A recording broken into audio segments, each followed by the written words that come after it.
Welcome to Reinventing Parking, the podcast about parking policy for anyone who wants a better city and better urban transport.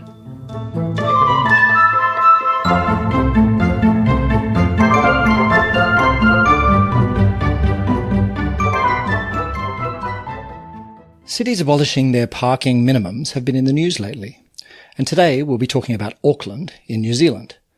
Auckland didn't get much international attention when it abolished most of its parking minimums a few years ago, so let's give it some now. Auckland has also established an effective approach to on-street parking management, including demand-responsive parking fees. On top of that, they have a useful set of clear warrants, or in other words, data-based guidelines for where and when to apply each parking management approach. There's a lot to learn from Auckland. Our informant this time is Matt Lowry, coordinator and writer on the Greater Auckland blog, which was one of several organisations that helped bring about Auckland's parking reforms. I hope you find Auckland's recent parking story useful. Matt Lowry, welcome to the Reinventing Parking podcast. Hi, Paul. Thanks for joining me. We've already had a discussion on the Reinventing Transport podcast about a whole bunch of issues around Auckland and the role of the Greater Auckland blog. And now we're going to do an episode for the Reinventing Parking podcast, because Auckland is actually an excellent case of some parking reforms in recent years. And I know that you've been keeping track of them and actively taking an interest, and the Greater Auckland blog has played a role in these reforms. Yeah, we have.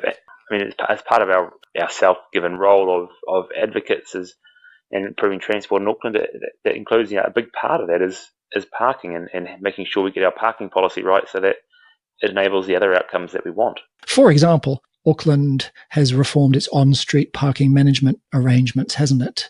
Yeah. Could you describe a bit what's been happening with on-street parking in Auckland? Yes, it started primarily initially in the city centre, and it's expanded out to a number of other areas within Auckland as well since then. We previously had a range of different parking policies, and so there was parking by time limits, there was parking by that was priced. Every area was different, and even areas next to each other could be quite different, and coming up with a consistent policy for parking around for on-street parking and having priced to a certain level and having, for example, a short free period so that people could stop off, grab something, go in the city centre. And that was, when it was initially proposed, was met with scepticism by some, particularly within some of our motoring advocacy groups and what have you, and some of the retailers. But that was rolled out, it was agreed to do it, and it's actually been very successful. Okay, just to clarify what that change was. So part of it was this consistency idea, right, of having clear warrants of when you're going to have time limits and when and where you would have pricing. That's right. And then there were some details about how the pricing was done. Yeah, so instead of having either only priced parking or time limits, there's effectively what's happened now is it is priced parking in most cases, but with a small window that people can quickly pull in. So if you're on the street and you just need to duck in to grab something, you've got a small grace period of 10 minutes or so where you can go in and get your thing and get what you need to pick it up, and away you go.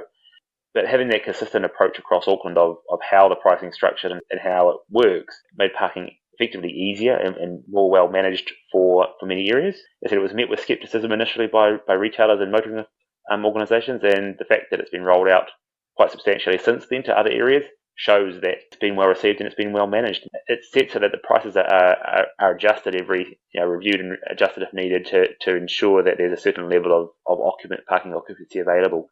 So previously, particularly with the timed parking, there was oftentimes where you'd never get a park. You'd have retailers who would all turn their cars around.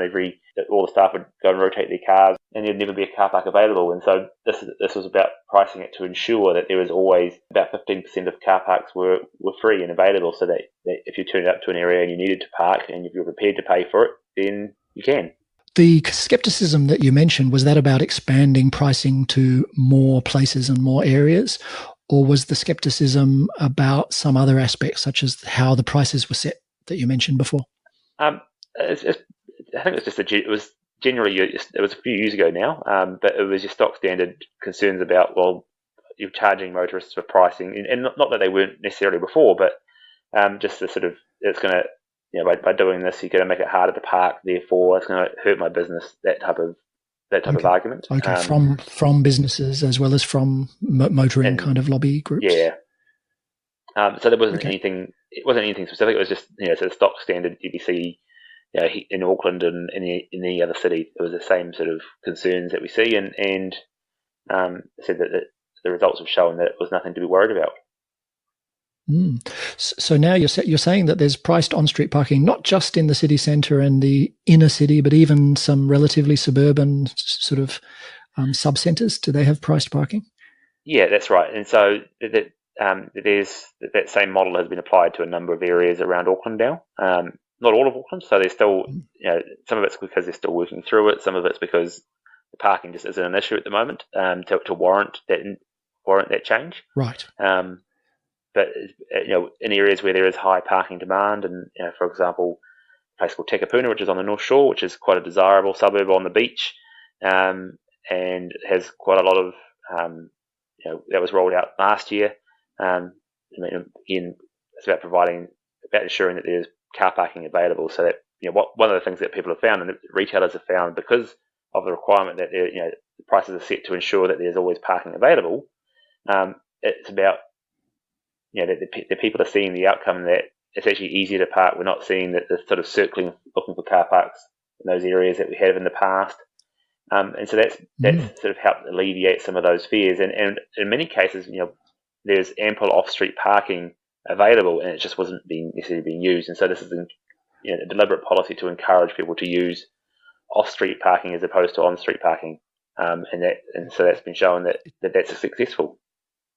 Yeah, it's all a very familiar story, but nevertheless, it's remarkable. People listening in other cities where they've been trying to expand parking pricing to new areas and facing a huge backlash and just giving up. Like I could reel off a list of 50 examples. So it's very impressive that somehow you've managed to get it through. Or at least Auckland Transport has managed to get this through.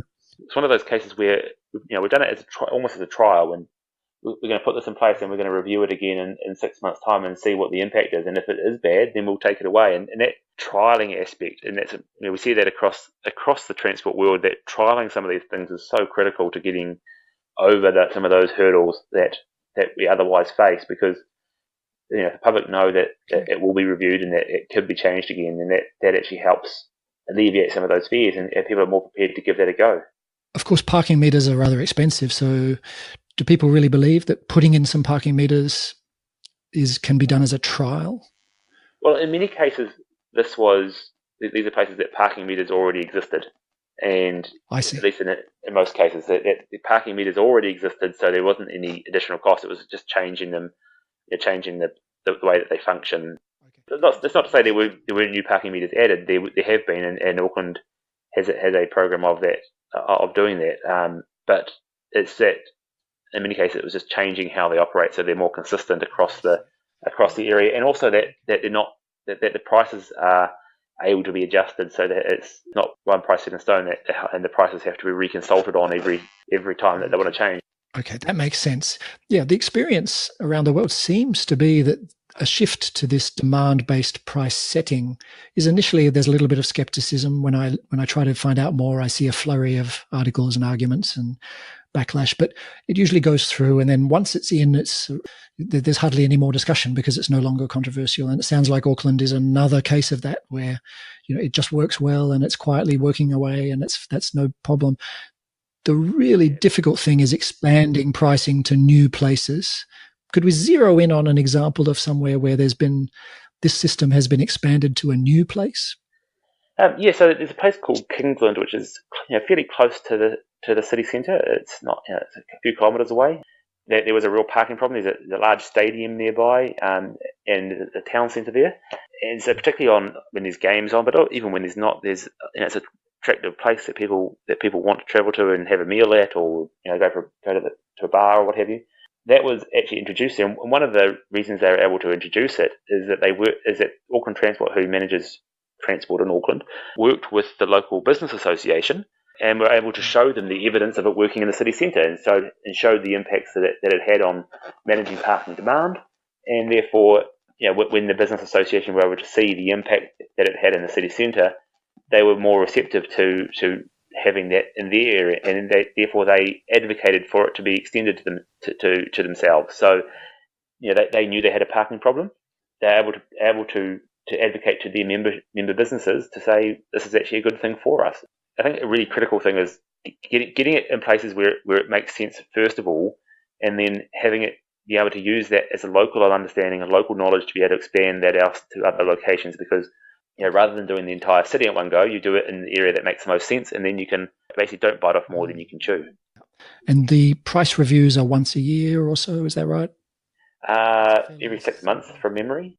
And the pricing zones are fairly simple, right? They're not really tiny little zones every single block like in San Francisco. It's more like Seattle or Calgary, where there are kind of lumpy price zones. Yeah. Is that correct? Yeah, it's more for this centre area. There is this in the central city. There are some different zones depending on so the very core of the central city is more than more of the fringe areas of the city centre.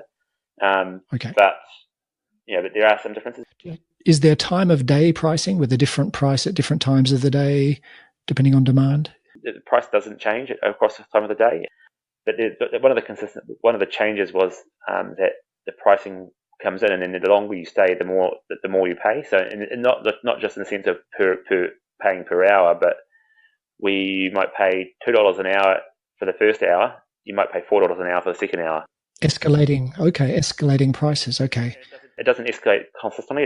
It's one jump up and then that's it. But the idea is that it's really to encourage that on-street parking is only for very short stay trips. If you want to do a long stay parking, then you need to park in a parking building unless you want to pay a lot of money. Donald Shoup and others suggest that to make on-street parking pricing politically palatable, one of the things is to earmark the revenue. Does Auckland do any earmarking of revenue and spending of the revenue on popular things? Not to my knowledge. There hasn't been. The parking revenue goes into the same pot, which goes into spending on all of transport in Auckland, along with obviously other funds as well. But it's not earmarked to spend on the local area as such. So there's no specific outcomes that parking revenue will create. It's purely about managing the parking demand rather than about using the funds for local street upgrades or anything like that. No. So it sounds like the parking revenue goes into a transport pot. It's not general revenue, but nor is it very local. So I guess it's kind of salient to motorists that, okay, at least it's paying for transport. Yeah, it's not going to the general pot as such, but it goes to Auckland Transport, who manage transport in Auckland, and that goes towards their overall revenue that they have, that they use to pay for all their transport program. Is there anything that we've missed about the on-street parking situation? Anything important that you feel like we didn't talk about? I think the thing that's been after that initial burst is how unremarkable it has been. As it's rolled out to new places, as it's been what have you, there's been very little noise or complaint about it. The only other thing with on-street parking that we've had locally has been increasing numbers of residential parking schemes, and particularly close to the city centre. So we had a number of sort of city fringe suburbs where we have hide and ride type people, where people are driving in from the outer suburbs. They're parking their car and then they're catching a bus for the final journey, or they're walking or what have you. And so we're seeing an increasing number. I get skeptical about some of these, but we get an increasing number of residential parking schemes, so that you can only park in the area if you have a residential parking permit. Exempting residents from the time limit, or a sign saying residents only, full stop? It's a time limit with residents only exempted, and they have to pay for each car, but the cost of doing so is actually very minor. So that it's $100 and something New Zealand a year. The unitary plan, which was a few years ago in Auckland, reformed parking minimums to some extent. Can you give the sort of short version of that? It's rather complicated, but is there a short version of the story?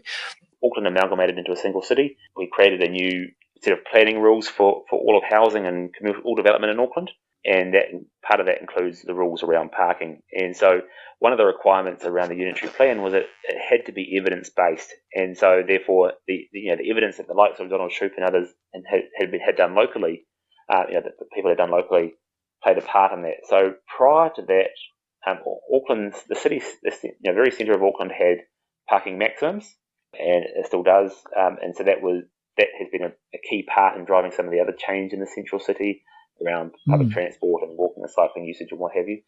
But in the rest of the area, it's like many Western cities had parking minimums that were that made it much harder to develop sites. And so one of the changes as part of that evidence-based discussion around the industry plan was that for most areas within Auckland now, parking minimums have been removed. They do still exist in a few areas, and that tends to be areas where only single standalone houses are allowed. But by and large, for many parts of Auckland, parking minimums have been effectively removed. And that's for most land uses, residential, office, retail. Yeah, well, one of the things we did see was a big fight against parking minimums being removed from some of the biggest retailers, so the big box retailers and mall owners, and they fought against that quite substantially because they're trying to prevent small businesses and historic town centres being able to easily be developed, because they're the only ones that can afford to pay for huge, large car parks and large sites, and so they're trying to prevent that competition from effectively the competition that they took away, that they destroyed in the past. That they're trying to keep their monopoly on people driving to their big box store, and so there are some compromises around that. It was a similar story in our episode about Mexico City. The one group that was especially opposed to the changes was the big retailers. So that's very interesting. Let me insert a comment here to emphasise something that Matt and I didn't discuss explicitly in our conversation. Auckland's parking reforms didn't happen by magic, of course. They came after a sustained campaign over several years. Especially effective was the youth organisation Generation Zero, with their Bin the Mins campaign. In other words, trash the parking minimums. The Greater Auckland blog, formerly Transport blog, was also important, with numerous articles on the issue in great detail over the years.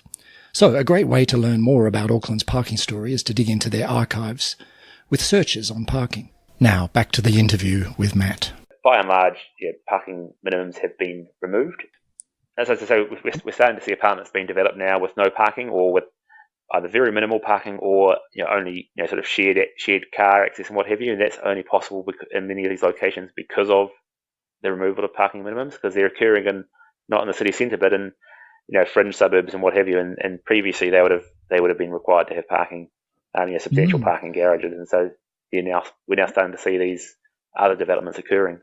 The opponents of abolishing minimums fear that developers will somehow be exploiting the neighbourhood by building zero parking apartments, and the future residents, then will park in the street and clog up the streets. Is that what is happening, or is it more complicated than that? Well, that's always the argument that we see here and overseas about why we have to have more parking. The reality is, and one of the responses to that is Auckland Transport have said, well, in most cases that's not a problem for us. We can manage the parking through these other on-street parking reforms that we have. So if parking becomes an issue, we can manage it the same way we manage parking in the city centre or another town centre. So there's no reason why they're mutually exclusive. In fact, they're quite complementary. That if parking becomes an issue, then we can put parking management in place. And so a couple of years ago, Auckland Transport released their policy on parking. It's actually very, it might be very positive. It talks about all these issues and how they can work to resolve that. And effectively, we shouldn't be afraid of managing parking for the sake of managing parking.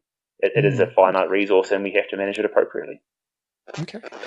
Have you observed these zero parking buildings, or very, very small amounts of parking, the buildings? Do they tend to be in transit-oriented locations, or are they actually more scattered than that? They tend to be, yes. So there's a couple that I can think of off the top of my head, either very close to frequent bus routes or next to train stations type thing.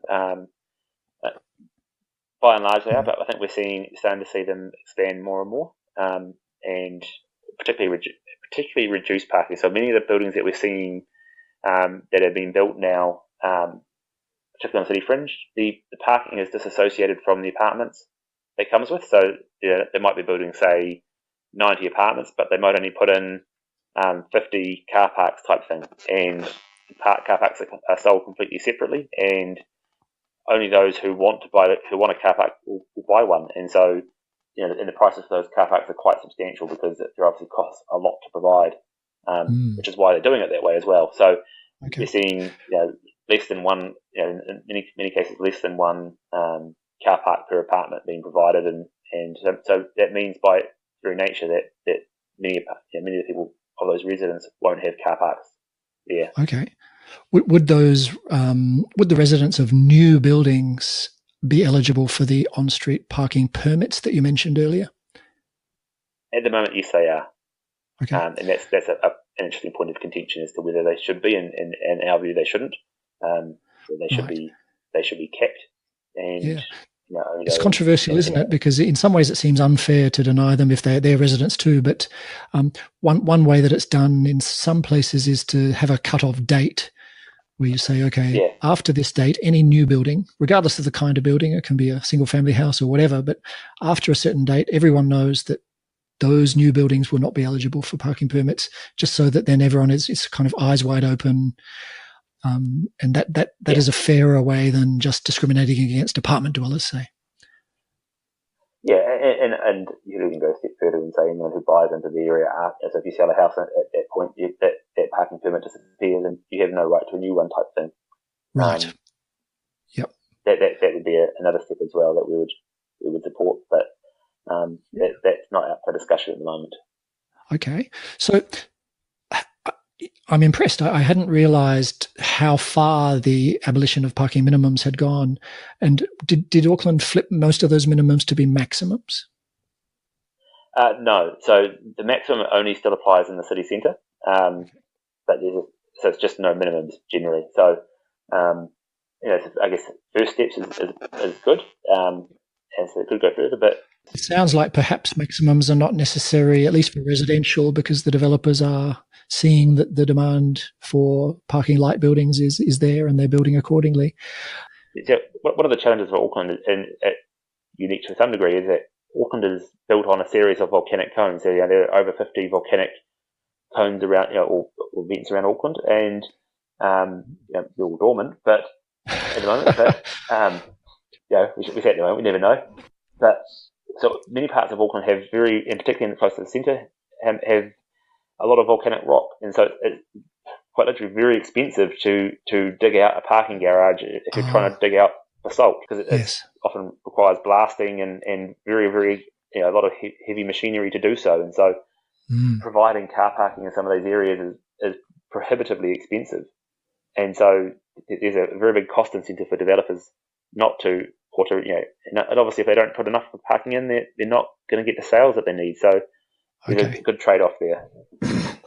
And is there any kind of push or movement, or are there any political factions who are pushing to reverse this change, or is it now accepted that it's fine to have so few parking minimums? The biggest battles around parking these days are more localised issues. For example, we have I mentioned Takapuna earlier. There's a plan in development at the moment where an off-street car park is being built, because there's currently an at-grade car park, a large at-grade car park next to it, next to most of the centre, and the plan is to develop that into apartments and offices and retail and what have you, and provide the parking further to the edge of the city of that centre. That centre, okay. And there was a large movement, well, not large movement, a large amount of noise coming out of a very small number of people to try and prevent that. And so, for example, there was a market that was there on a 1 day a week on a Sunday. Even though there's new places that could be, which would be more appropriate and actually tie the town centre together better. So they made a lot of noise to try and stop that car parking from being moved because they wanted to retain it. But that was ultimately overturned. One of the things that our council and agencies did was they actually consulted with, we went around to people who were in Takapuna and asked them what they thought and what it should be used for. And overwhelmingly the response was that it was supported. And so that's going ahead now, and that change will happen. So that will be a lot of development that's going to occur on that site by replacing that parking and moving it elsewhere.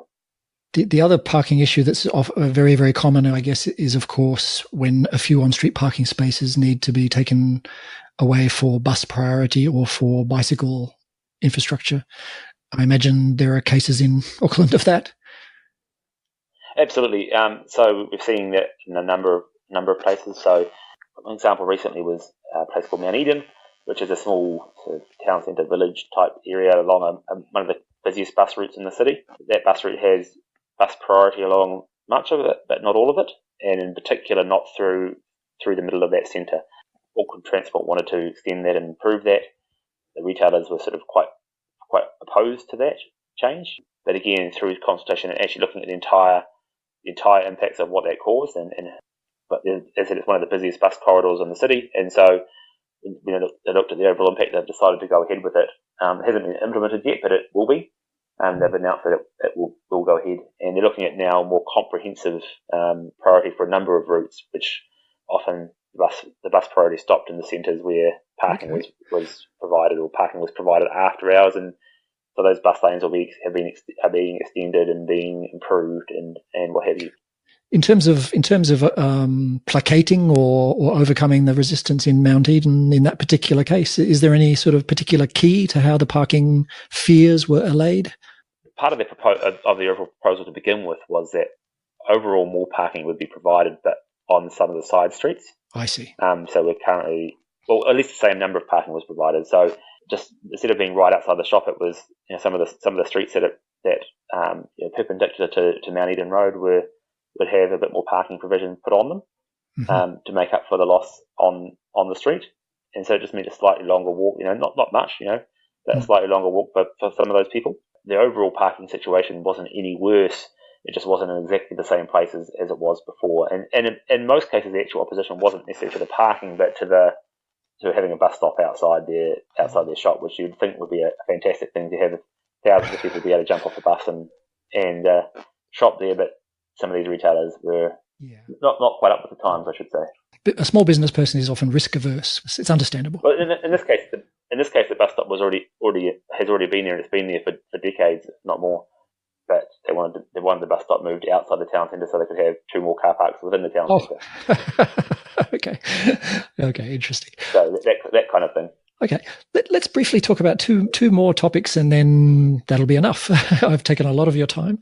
One is the city centre. So you mentioned that the city centre has long had parking maximums, but on the other hand, there are a lot of parking garages, mostly run by the private sector, but maybe some of them also owned by the city government. I'm not sure. And you could say there's a fairly plentiful supply of CBD parking in Auckland. Is that changing, or are there policies in place to try to change that? Yes, so yes, the city council own a number of, particularly some of the biggest ones. So there are some large car parks that Auckland Transport own and manage and get the revenue from. The focus, as part of the overall parking changes that have occurred in the last, with on-street parking as well, was to focus them on short stay parking. So they're set up to focus on the short stay parking. So for retailers who are complaining about someone can't come in to shop, well, they're not there they're priced in a way to try and achieve about 95% occupancy, but that they're not for people parking all day, leaving the all day parking to the private sector effectively, and those who have car parks under their buildings or what have you, the office buildings and stuff. And so those car parks are focused primarily on short stay, so they're sort of up to 4 hours type arrangement, so that people can come into the city and shop and not complain about being obsessively charged or what have you. And those who are parking all day can go somewhere else basically, or catch public transport or use some other form of transport to get to town. Are there some private sector garages with priced parking that are primarily about offering early bird parking and all day parking for commuters? Yeah, absolutely. There are some scattered around, and many of them are also, particularly office buildings that were built in sort of in the mid to late 80s. There was a number of office buildings built then with underground car parking structures. Many of them have spare space available that they they're not part of a lease agreement or what have you, and so they're managed and people will park in those for, pay to park in those for the day or what have you. Okay. So while there are some large car parks around, many of the car parks are incorporated into other buildings for other uses. One last thing. There's some debate, and Greater Auckland, your blog, your group blog that you've been working with, you've been part of this debate. There's been some debate about park and ride as the public transport network and the congestion-free network has been gradually improving. There are often pleas from suburban residents to build and provide park and ride facilities at suburban railway and busway stations, and the Auckland Council has been building some of these, and it's quite a interesting debate that you've been involved in. Can you say a few words about that? Yeah. So compared to many, particularly Western cities with lowish public transport usage, who are trying to improve, Auckland has built some park and ride buildings. Well, not so much buildings, but the park and ride facilities. We have about 5,000, I believe, across Auckland, which is quite low if you compare to many cities, particularly US cities where a lot of money has been spent on some of those sort of structures. So, it's one of those cases where everyone is arguing they want more parking to be provided, but no one necessarily wants to pay for it or pay the cost for developing them. And so we've argued quite substantially that, first of all, a first step is if we want to manage parking at parking rides, we need to price it properly and making sure that demand is actually still there for that. We can use plenty of overseas examples for that and showing how that manages demand, because what we don't want to be doing is spending hundreds of millions of dollars on building car parking structures that are only used once a day or on weekdays type thing. And so the policy that we have for parking right at the moment is that they generally tend to be on the fringes of Auckland, where lower density or rural communities might be coming together and land is also cheaper. We haven't built any multi-storey car parks for park and rides. There are some proposed, but it's a trade-off. And Auckland has so many transport priorities at the moment with investment, particularly in public transport, but others as well, that for us it's very hard to justify spending a huge amount of money on a park and ride structure that has a very limited capacity. And so we have encouraged that we focus more on spending that money to provide better services to and from those bus stations and rail stations to ensure that we have better outcomes that way. So would it be accurate to say that although parking policy in Auckland and the parking situation in Auckland is not yet ideal by any means, broadly speaking, it's heading in the right direction?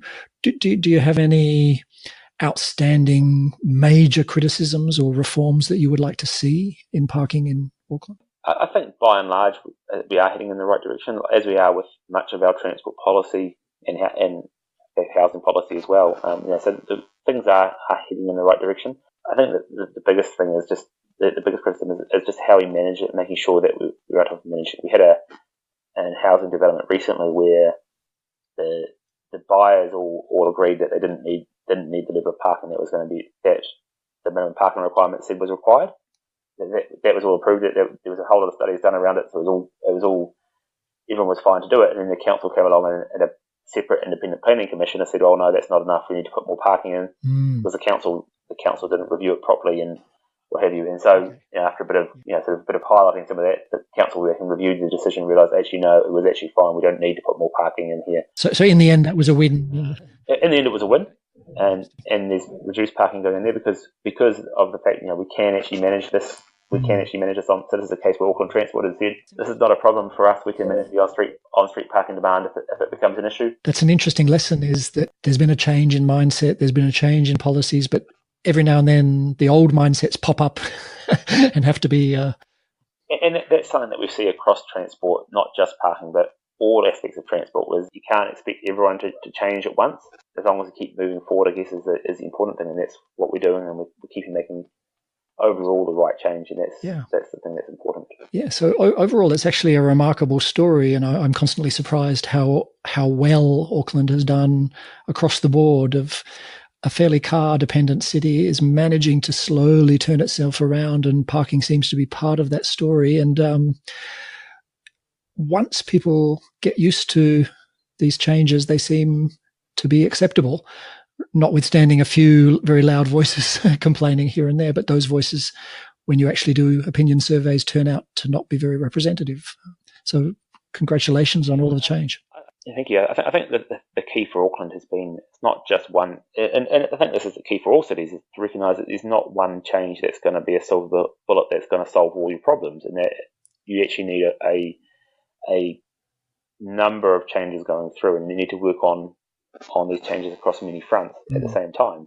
And by doing that, by having all those changes happening at the same time, and having, or happening relatively close together, I should say, at least anyway, in the right scheme of things, you can get significant change over a period of a decade or so. You can get significant change. So one of the big changes that we've seen has been in the city centre. For example, a lot of the on-street parking has slowly been chipped away at and been removed. I remember a comment by Young Gal around, if you try and remove all the parking at one go, you'll never get it done.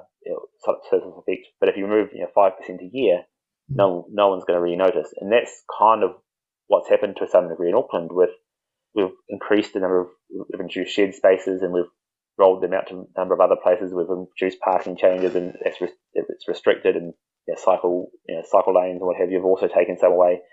So every year there are car parks on the street that are disappearing. But no one's really, other than a few local issues, are really complaining. But the actual change over the last 10 years has been quite significant for how many have actually gone. And so that's actually been quite positive for us in that. You've got this toolkit of on-street parking management so that the feared parking problems never really eventuate because they're handled by the effective parking management as well. So everything complements each other. Yeah, that's right. And in some cases also we've seen some big changes. One example is we rolled out a shared space, a place called Fort Street, which is a part of the central city, which was particularly run down, but it had parking on both sides of the street. Shared space is it's a pedestrian space, but cars can access it, but there's no parking allowed. Although deliveries sort of do park there, and one of the interesting factors that we found from after it was implemented that they found was that delivery drivers found it much easier because they could actually just pull over and stop and drop their stuff off that they needed to at times when it was quiet. Businesses found it much easier for deliveries, but also the retail spend went up particularly in this area, by 400%. Wow!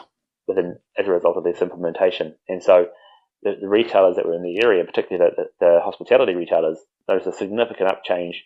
So the loss of parking actually resulted in a big increase in improvement for their businesses. None of them are arguing for it to come back again.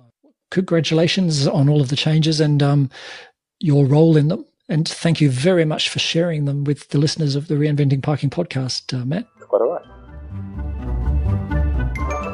You've been listening to the Reinventing Parking podcast, and I'm Paul Barter. You can find out more at reinventingparking.org, where you'll find ideas and tips on parking policy. You can also listen to other episodes, subscribe, or leave a comment. That's reinventingparking.org. Bye for now.